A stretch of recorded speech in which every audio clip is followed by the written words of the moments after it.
who means well for this country. And I want to take this opportunity to tell the supporters of Raila Odinga from Nyanza that they should not fight the mountain people, because we are not their enemies at all. We have a problem with President William Ruto. We have no problem with Raila Odinga and ODM. I saw after Raila Odinga lost the AUC elections, some people from Rift Valley, supporters of the president, and some supporters of Raila Odinga trying to blame the mountain people for the loss by the very simple fact some 6-7 women in Karatina Market had celebrated the loss. First and foremost, the Mount Kenya people did not have a vote at the AUC. In fact, our only participation in that election as people of Mount Kenya is that the man we made president had a vote. And if he did vote for Raila Odinga, as he says, then the people of Mount Kenya supported the candidature of Raila Odinga. We have no problem with Raila Odinga. I've had a lot of consultations with the people from the mountain. In fact, I have done almost 400 meetings in the last 4 months. And we'll get to that. And the people of that area have asked me to look for friends. And we are open to working with anybody who means well for this country. You know? But we're talking about a man you decampaigned vigorously in the previous election. A man who mobilized his MPs to vote against you through the impeachment. The voting against me by ODM people is neither here nor there. The person who orchestrated the impeachment is William Ruto. That's the person we have a problem with.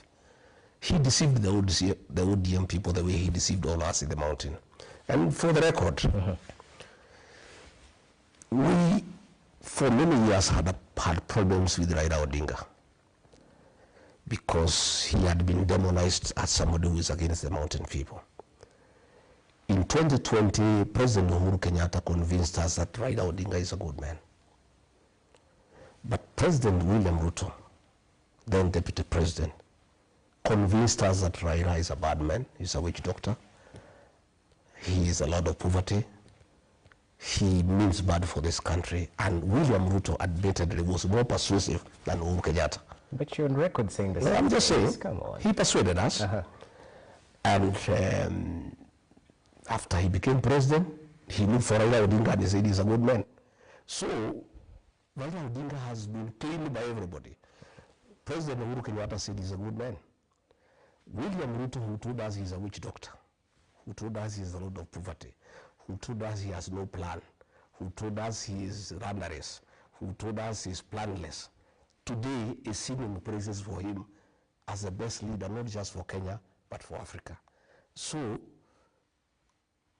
we refused to vote for Raila Odinga, not because he was a very bad man, but William Ruto convinced us he's bad. Again, I must say that Raila Odinga was a victim of our community's distaste for betrayal. We felt that Uhuru Kenyatta had betrayed William Ruto by looking for Raila Odinga. So because we hate betrayal, we decided to punish Raila Odinga and Uhuru Kenyatta at the same time. But still 1.1 million people from our region voted for Raila Odinga. But now that William Ruto has betrayed us, knowing very well that he is a beneficiary of our community's distaste for betrayal, we are through with him. So Raila Odinga is there. He has not betrayed us. He has not done anything so grave, you know, that in our view makes it impossible for us to work together. But I have heard him say that he's going to consult very widely and, and he'll say the way forward. If he wants to be president, he can talk to us. We don't have a problem. And I also want to tell Raila Odinga and his supporters, I know I am not qualified to advise him, but from my working with President William Ruto, myself and my community, let them be very careful. I have heard them promise him to be prime minister. That is a lie, it's conmanship. There is no such position available in this country because it's not there in the constitution. For you to create the position of prime minister, it means you have to change the structure of government. You would have to go for a referendum. Yes. Today, if there is a referendum, it will be a referendum against the leadership of President William Ruto. And you will lose in the morning. So that position of prime minister is not available. So who's playing who? No, William Ruto is playing Raila Odinga. Let me tell you. There is no such position. So it's just a con. Number two, I think, to be fair to Raila Odinga, I think he has risen above that position of prime minister. The man has wanted to be president 5 times. He now wanted to be the chairman of the African Union Commission. I think taking him back to the position of prime minister is a bit demeaning. In my view, the former prime minister has 2 options, in my view. I cannot advise him. I cannot pretend I have the capacity to advise him. He either retires in dignity or he goes for the presidency. Because there's no way you can ask for the presidency for 5 times and then you demean yourself, you want to become a prime minister. No. I think that will be very, very demeaning. But again, finally, yes. I want to ask my brother, President William Ruto. Now that you say this man is a witch doctor, he's the Lord of poverty, he is the real problem of this country, you have changed your mind, you are saying he's the best for Africa, he means well for this country. Why don't you, if you are genuine, consider to do 1 term and endorse him to be president in the next election, if you really genuine that this man is so good, this man can sort out this country. Okay. If really that is from the bottom of your hand, of your heart, since you have done 5 years, you are going to do 5 years and you have not done very well, why don't you consider to allow this man to be president? So what I would like to say is that in my discussions with people, we have, by the way, I must tell you in those discussions, if you want me to tell you. And we'll get to that. We'll get there. Yes. But I'm saying we are not opposed to working with Raila Odinga. You're willing to support? Already we are working with Kalonzo Musyoka. Okay. We are working with Eugene Wamalwa. We are working with Fred Matiang'i. We are working with Eugene Wamalwa. We are working with all like-minded Kenyans. If Raila Odinga does not make a decision to destroy his legacy and support President William Ruto and decides to join the rest of Kenyans in trying to liberate our country and get it back in the right footing, and calls upon us for a discussion on the possibility of working together in whatever formation. You're open to that? We are open to that discussion. Okay. We are not selfish people. Okay. By the way, myself and my community are on record having supported somebody else. William Ruto, he's not one of us. Today he's calling us tribalists, despite the fact that we supported him, knowing very well he's not one of us. Okay. And because we are not tribal, we supported him, and he became president. We also are amiable and ready, if need be, to support another person, maybe it Raila Odinga, maybe it Kalonzo, maybe Wamala. We can support anybody, and whoever we decide to support. And take it from me today, and you'll ask me 2 years from now. Whoever we decide to support, we have 2 options. We can have our own candidate from the mountain, and we are good. If we decide for whatever reason that it's better to support somebody else, whoever we decide to support, that will be the next president of the Republic of Kenya. Okay, time will tell. You said you're open to working with like-minded individuals. Yes. Yeah. Have you had a meeting with former President Uhuru Kenyatta? Did you bury the hatchet?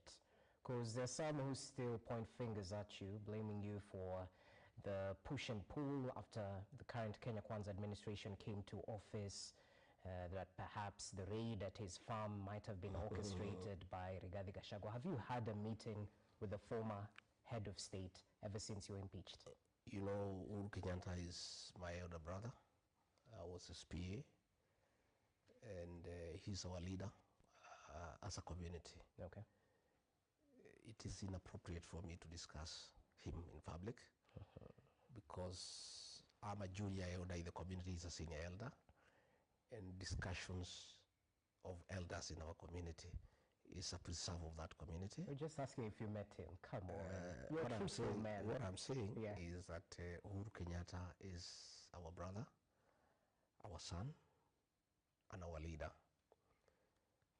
And he's retired, and we respect his status and his retirement. But when we need advice from him as a community, it's always available. So let me rephrase the question. What do you tell those who see former President Uhuru Kenyatta's hand in the appointment of Uhuru's men, as they're commonly referred to? Some of the CSs we saw recently appointed, Mutahi Kagwe, Liki Nyanjui. There's no problem whether Uhuru had a hand or no hand. It, to me, is irrelevant. And he's a Kenyan.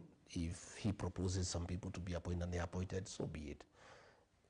What is important for us, especially for the mountain, is that those appointments amounted to nothing, because they were meant to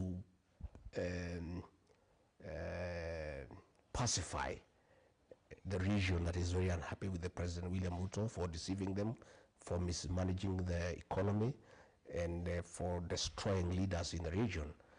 And immediately they were appointed, there was a saying among our people that even if you revive Mwai Kibaki, Jomo Kenyatta, and Dedan Kimathi, nothing would change.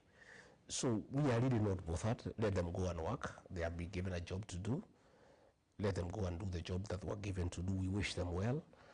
If they can make a change and people of Kenya are better off than they were before they were appointed, we appreciate. They are our sons. Right. And we don't have a problem with that. Okay. Yeah. Why the delay in forming your political party? Because going by your own timelines, we were supposed to have that launch earlier this year. It was pushed, and now we expect that launch in May. Are you having challenges in registering? No challenges at all. Yeah. I had, when I left office, the people of my region felt that we needed to consult on the way forward, because as a community we felt very bad. The community felt totally misused by President William Ruto. They felt deceived, and we needed to consult extensively. And as their leader, they asked me to do that consultation. And I did a lot of consultation, the whole of November, the whole of December. I had hoped that I would have completed the consultations, but I hadn't by the end of December. Very many people still wanted to come and see me. You have seen even in the whole of January and February, they have been coming. Again, when we started the consultations, I had thought it would be a Mount Kenya affair, but I had not appreciated the interest my leadership had created in the country. And many other Kenyans from all other regions also wanted to consult with me, and therefore we had to extend our negotiations. But be as it may, our political party is ready, and for strategic reasons, I did not want to unveil it before.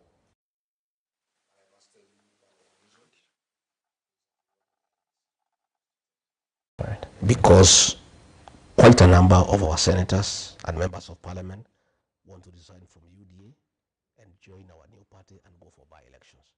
So we thought, my people thought that for us to get the right momentum, it's better for us to launch the party when IBC is in place. I want to give that reason now, because I've got quite a number of people who are through with UDA. They don't want anything to do with UDA. Just from the mountain?